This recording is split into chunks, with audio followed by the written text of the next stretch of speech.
Halo semua, pada video ini kita akan membahas dasar teologi di dalam Al-Quran yang membuat para jihadis berperang melawan semua orang.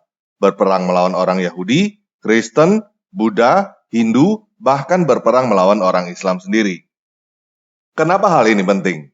Karena untuk mengatasi masalah, kita harus tahu apa akar masalahnya. Jika kita tidak mengetahui akar masalahnya, kita tidak akan bisa mengatasi masalah itu. Banyak organisasi Islami yang sudah dinyatakan sebagai organisasi terlarang, tetapi akhirnya mereka mendirikan organisasi baru. Bahkan jika semua anggota jihadis itu meninggal, akan timbul generasi baru yang melakukan hal yang sama. Hal ini tidak akan berakhir jika kita tidak memahami kenapa mereka seperti itu. Jika kita memahami kenapa mereka seperti itu, kita bisa mengatasi mereka dengan cara yang lebih tepat. Oke, kita mulai aja ya.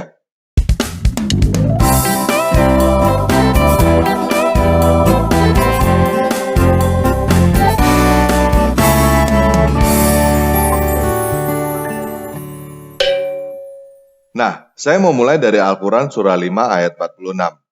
Dan kami teruskan jejak mereka dengan mengutus Isa putra Maryam membenarkan kitab yang sebelumnya, yaitu Taurat. Dan kami menurunkan Injil kepadanya, di dalamnya terdapat petunjuk dan cahaya, dan membenarkan kitab yang sebelumnya, yaitu Taurat, dan sebagai petunjuk, serta pengajaran untuk orang-orang yang bertakwa. Nah, kami yang ada di dalam Al-Quran surah 5 ayat 46, maksudnya adalah Allah. Jadi di ayat ini, Allah mengklaim bahwa dia adalah yang mengutus Isa putra Maryam. Isa putra Maryam yang dimaksud Al-Quran adalah Yesus Kristus. Menurut Al-Quran surah 5 ayat 46, Isa putra Maryam diutus oleh Allah untuk membenarkan Taurat dan membawa Injil yang di dalamnya terdapat petunjuk dan cahaya. Di dalam Al-Quran surah 5 ayat 65-66 dikatakan, dan sekiranya ahli kitab itu beriman dan bertakwa, niscaya kami hapus kesalahan-kesalahan mereka. Dan mereka tentu kami masukkan ke dalam surga-surga yang penuh kenikmatan. Dan sekiranya mereka sungguh-sungguh menjalankan dalam kurung hukum Taurat, Injil, dan dalam kurung Al-Quran yang diturunkan kepada mereka dari Tuhannya, niscaya mereka akan mendapat makanan dari atas mereka dan dari bawah kaki mereka. Di antara mereka ada sekelompok yang jujur dan taat, dan banyak di antara mereka sangat buruk apa yang mereka kerjakan. Nah, kita bisa lihat di ayat ini bahwa ada kata Al-Quran di dalam tanda kurung. Artinya, pada teks aslinya tidak ada kata Al-Quran. Kata Al-Quran yang ada di situ adalah penambahan yang dilakukan oleh penerjemah. Dan dalam ayat yang kita baca ini, penerjemahnya adalah Kementerian Agama Republik Indonesia. Sedangkan ahli kitab yang dimaksud adalah orang-orang Yahudi dan Kristen. Jadi, dikatakan di situ, jika orang-orang Yahudi dan Kristen menjalankan Taurat dan Injil, maka mereka akan masuk surga. Kemudian dikatakan di dalam Al-Quran surah 10 ayat 94, maka jika engkau, dalam kurung Muhammad, berada dalam keraguan-raguan tentang apa yang kami turunkan kepadamu, maka tanyakanlah kepada orang yang membaca kitab sebelummu. Sungguh telah datang kebenaran kepadamu dari Tuhanmu. Maka jangan sekali-kali engkau termasuk orang yang ragu. Nah, orang yang membaca kitab sebelummu yang dimaksud adalah orang Yahudi dan Kristen. Jadi, dikatakan di situ bahwa jika Muhammad ragu dengan wahyu dari Allah, tanyakan kepada orang Yahudi dan Kristen. Kalau kita mendengar ayat-ayat ini saja, kita akan berkata, kalau begitu Islam tidak ada masalah dengan Yahudi dan Kristen. Kita bisa hidup berdampingan dengan damai. Karena bahkan Nabi Muhammad aja disuruh bertanya kepada orang Yahudi dan Kristen. Tetapi masalahnya, ayat Al-Quran bukan hanya itu. Al-Quran surah 5 ayat 17 berkata, sungguh telah kafir orang yang berkata, sesungguhnya Allah itu dialah Al-Masih putra Maryam. Nah, kita tahu bahwa semua Kristen yang menggunakan kata Allah di dalam Alkitab akan berkata bahwa Yesus Kristus adalah Allah yang menjadi manusia. Jadi, kita menemukan sebuah dilema di sini. Di satu sisi, Allah berkata di dalam Al-Quran bahwa orang Kristen yang percaya kepada Injil akan masuk surga. Dan orang yang percaya kepada Injil akan berkata bahwa Yesus adalah Allah. Di sisi lain, Allah berkata orang yang berkata bahwa Yesus adalah Allah adalah kafir. Al-Quran surah 5 ayat 72 bahkan menegaskan bahwa orang yang berkata Yesus adalah Allah adalah orang kafir yang akan masuk neraka. Pada ayat selanjutnya, Al-Quran surah 5 ayat 73, Allah menentang Trinitas. Sungguh telah kafir orang-orang yang mengatakan bahwa Allah adalah salah satu dari yang tiga. Padahal tidak ada Tuhan dalam kurung yang layak disembah selain Tuhan yang Maha Esa. Jika mereka tidak berhenti dari apa yang mereka katakan, pasti orang-orang yang kafir di antara mereka akan ditimpa azab yang pedih. Tetapi masalahnya, sepertinya Allah tidak terlalu paham tentang Trinitas. Semua orang Kristen berkata bahwa ketiganya adalah satu. Tidak ada orang Kristen yang berkata bahwa Allah adalah salah satu dari yang tiga. Kesalahpahaman Allah tentang Trinitas lebih jelas lagi terlihat di dalam Al-Quran surah 5 ayat 116. Dan dalam kurung ingatlah ketika Allah berfirman, "Wahai Isa putra Maryam, engkaukah yang mengatakan kepada orang-orang, jadikan aku dan ibuku sebagai dua Tuhan selain Allah?" Jadi, Trinitas yang dipahami oleh Allah adalah Allah, Yesus, dan Bunda Maria. Tetapi, Trinitas yang dipercaya oleh orang Kristen adalah Bapa, Putra, dan Roh Kudus. Tidak ada orang Kristen yang berkata bahwa Trinitas itu adalah Allah, Yesus, dan Bunda Maria. Di dalam Al-Quran surah 9 ayat 30, Allah salah paham tentang orang Yahudi. Dikatakan di situ, orang-orang Yahudi berkata Uzair putra Allah. Padahal tidak pernah ada orang Yahudi yang berkata Uzair putra Allah. Kesalahpahaman ini diperkuat dengan Al-Quran surah 4 ayat 157. Dan dalam kurung kami hukum juga karena ucapan mereka, sesungguhnya kami telah membunuh Al-Masih Isa putra Maryam, Rasul Allah. Padahal mereka tidak membunuhnya dan tidak dalam kurung pula menyalibkannya. Tetapi yang mereka bunuh adalah orang yang diserupakan dengan Isa. Nah, yang mengaku telah membunuh Al-Masih di sini maksudnya adalah orang-orang Yahudi. Tetapi kenyataannya tidak ada orang Yahudi yang berkata kami telah membunuh Al-Masih Isa putra Maryam. Karena mereka tidak mengakui bahwa Isa adalah Al-Masih. Jadi mereka tidak mungkin berkata bahwa mereka membunuh Al-Masih. Selain itu, inti Injil adalah kabar baik, yaitu Yesus bangkit dari kematian. Jika Yesus tidak pernah mati, maka Yesus tidak pernah bangkit dari kematian. Jika Yesus tidak pernah bangkit dari kematian, maka tidak ada Injil. Jadi, di satu sisi Allah berkata orang Kristen yang percaya Injil akan masuk surga, tetapi di sisi lain Allah membantah Injil. Nah, bagaimana cara umat Muslim mengatasi dilema ini? Caranya adalah dengan berkata bahwa Taurat dan Injil sudah korup. Taurat dan Injil sudah diubah oleh tangan manusia. Padahal Al-Quran surah 5 ayat 48 berkata, "Dan kami telah menurunkan kitab dalam kurung Al-Quran kepadamu dalam kurung Muhammad dengan membawa kebenaran yang membenarkan kitab-kitab yang diturunkan sebelumnya dan menjaganya." Nah, kitab-kitab yang diturunkan sebelumnya maksudnya adalah Taurat dan Injil.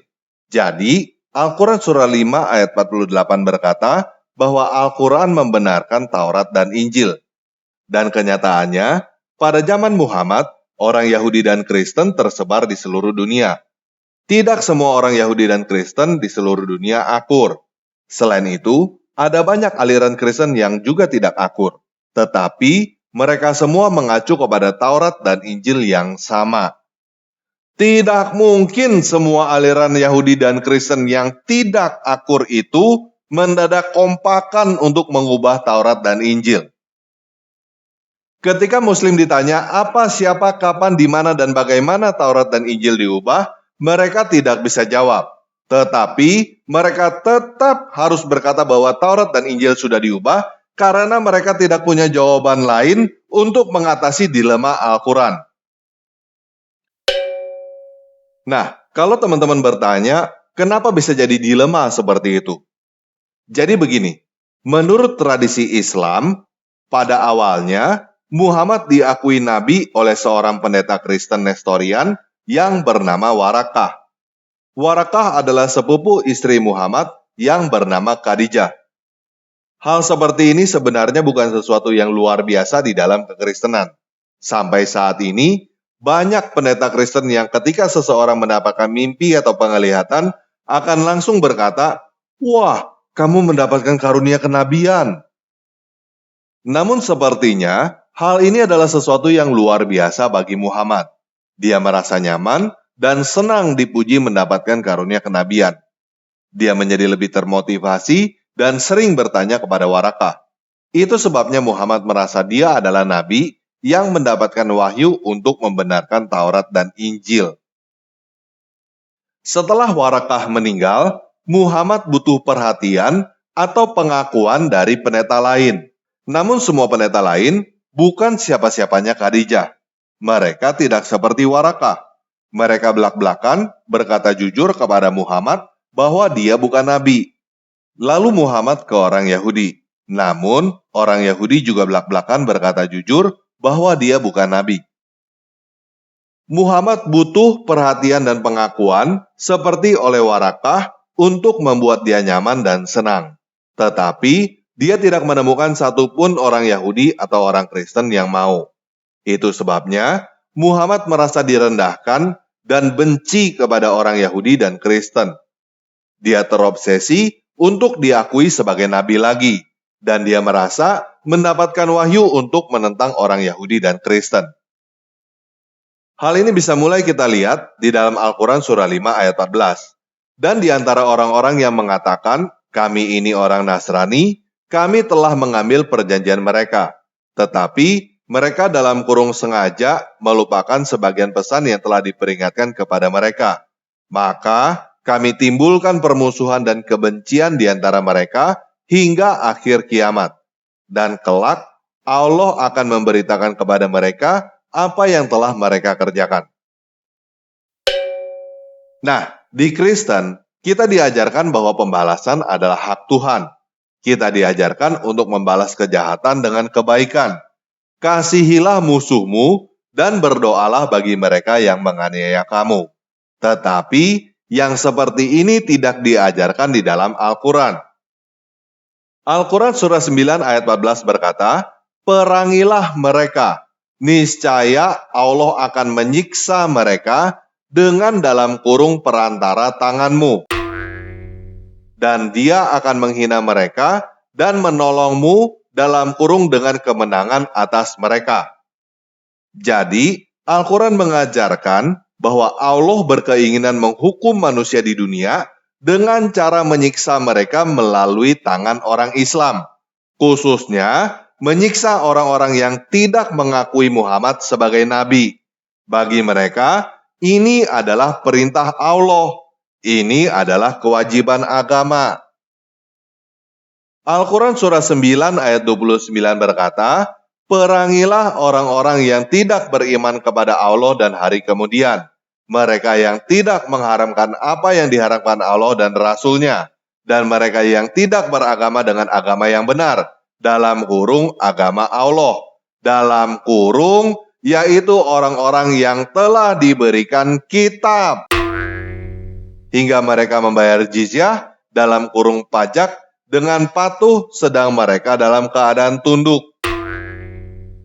Nah, jizyah sebenarnya bukan pajak. Jizyah adalah semacam uang keamanan, uang jago, atau jatah preman yang diberikan oleh non-muslim kepada muslim. Ini adalah hal pertama yang diinginkan oleh para jihadis. Mereka tidak mau bekerja, tetapi mereka mau mendapatkan uang preman. Sambil petatang-petenteng, merasa bahwa mereka hebat dan dihormati. Apalagi yang mereka inginkan? Al-Quran surah 23 ayat 1-6 berkata, sungguh beruntung orang-orang yang beriman. Dalam kurung, yaitu orang yang kusuk dalam sholatnya, dan orang yang menjauhkan diri dari dalam kurung perbuatan dan perkataan yang tidak berguna, dan orang yang menunaikan zakat, dan orang-orang yang memelihara kemaluannya, kecuali terhadap istri-istri mereka atau hamba sahaya yang mereka miliki. Maka sesungguhnya mereka tidak tercela. Apa itu hamba sahaya? Hamba sahaya adalah budak atau tawanan perang. Jadi, Al-Quran mengajarkan bahwa para jihadis boleh tidak memelihara kemaluannya terhadap budak atau tawanan perempuan. Artinya, mereka halal untuk memperkosa budak atau tawanan perempuan tanpa batasan jumlah. Dan Al-Quran berkata bahwa itu bukan perbuatan yang tercela. Bahkan Al-Quran surah 4 ayat 24 berkata, dan dalam kurung diharamkan juga kamu menikahi perempuan yang bersuami, kecuali hamba sahaya perempuan, dalam kurung tawanan perang, yang kamu miliki sebagai ketetapan Allah atas kamu. Artinya, tawanan perang halal untuk diperkosa, walaupun perempuan itu bersuami. Nah, berperang ini disebut jalan Allah di dalam Al-Quran surah 4 ayat 84. Maka berperanglah engkau dalam kurung Muhammad di jalan Allah. Engkau tidaklah dibebani, melainkan atas dirimu sendiri. Kobarkanlah dalam kurung semangat orang-orang beriman dalam kurung untuk berperang. Mudah-mudahan Allah menolak dalam kurung mematahkan serangan orang-orang yang kafir itu.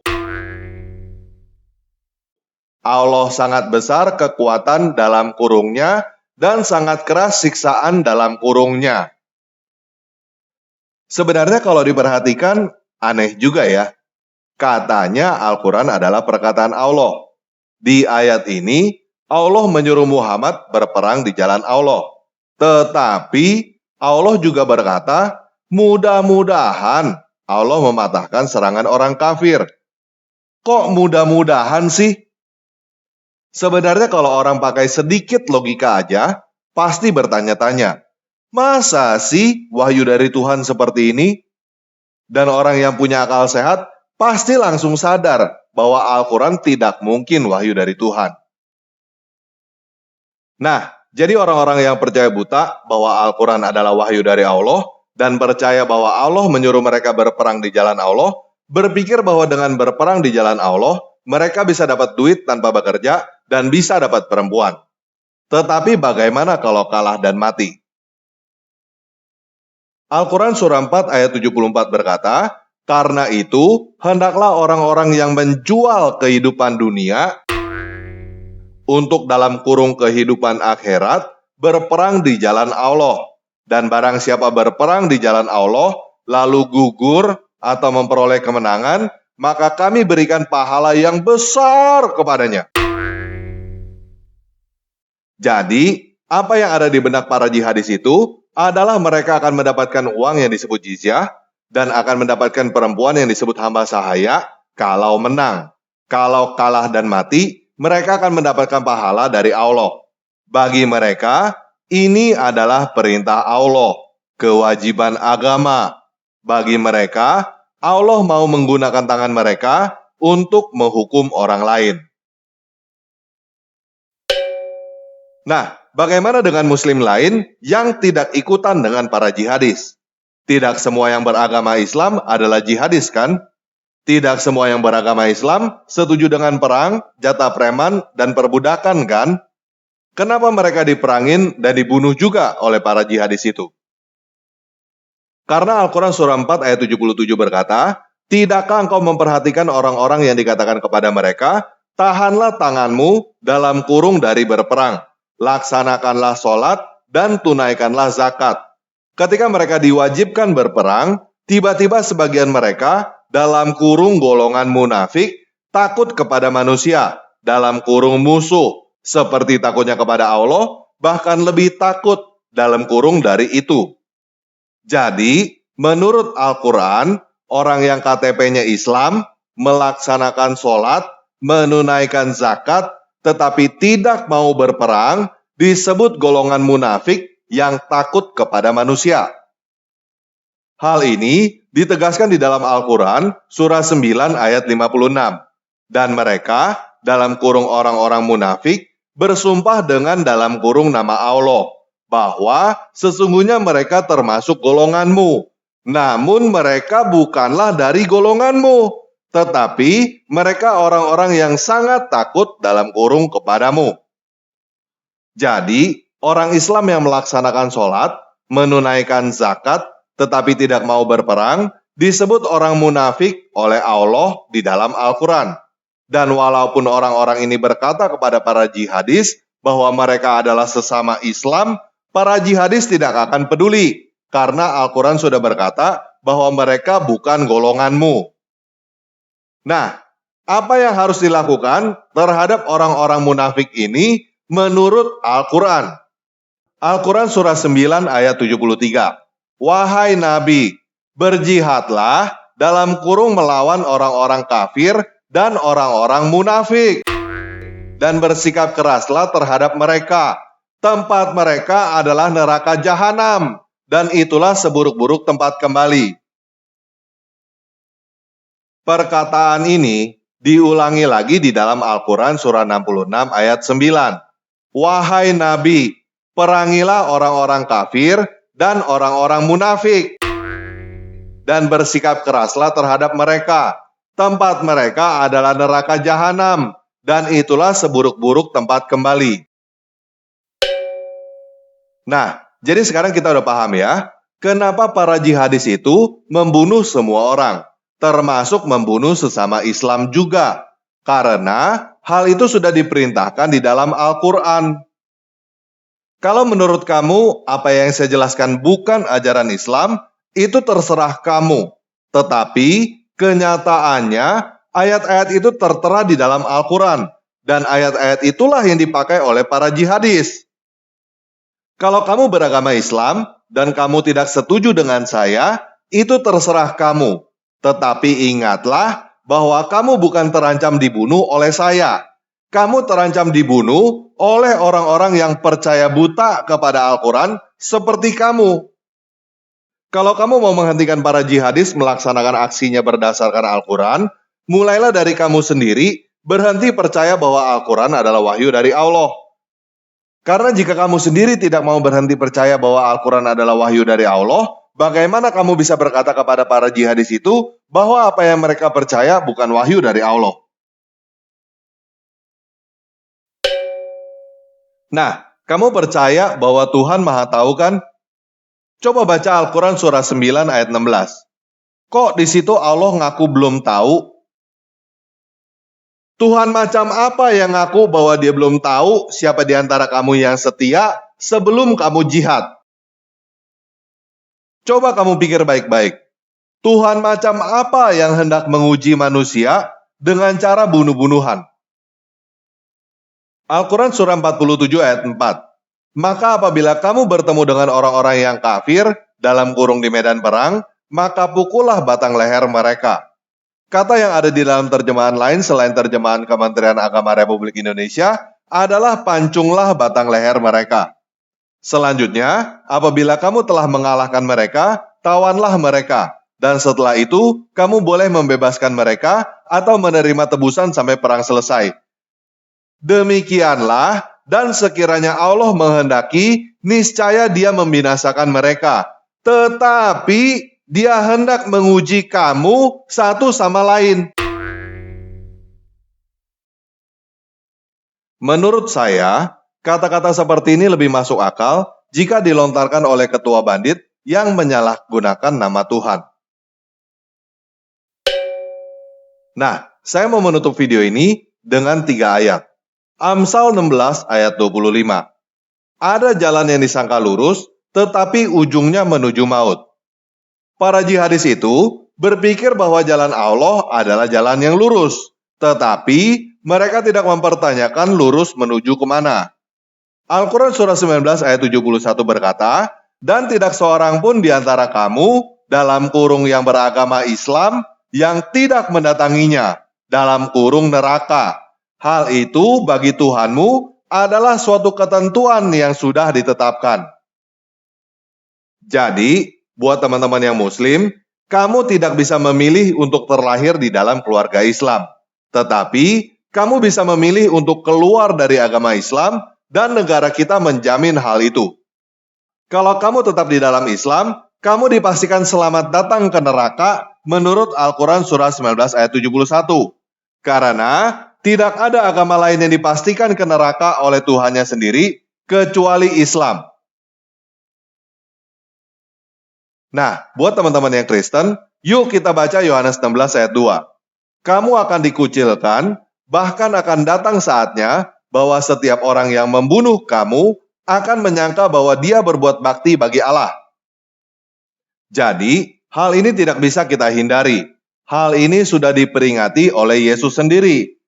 Kalau kita tidak berusaha membuat mereka sadar bahwa ajaran Islam salah, mereka akan tetap berusaha untuk membunuh kita demi berbakti kepada Tuhan mereka. Sun Tzu berkata bahwa untuk memenangkan pertarungan, kita harus mengetahui diri kita sendiri dan mengetahui lawan kita. Sekarang, kita sudah tahu dasar pemikiran mereka yang menjadi lawan kita. Tugas teman-teman adalah mengetahui diri sendiri dan memikirkan bagaimana cara terbaik yang bisa teman-teman lakukan untuk menghadapi mereka dengan bijak dan hati-hati sebelum mereka meledak dan membunuh kita. Oke, sekian video kali ini. Yesus Kristus penguasa saya mengasihi kamu.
much do you love me so?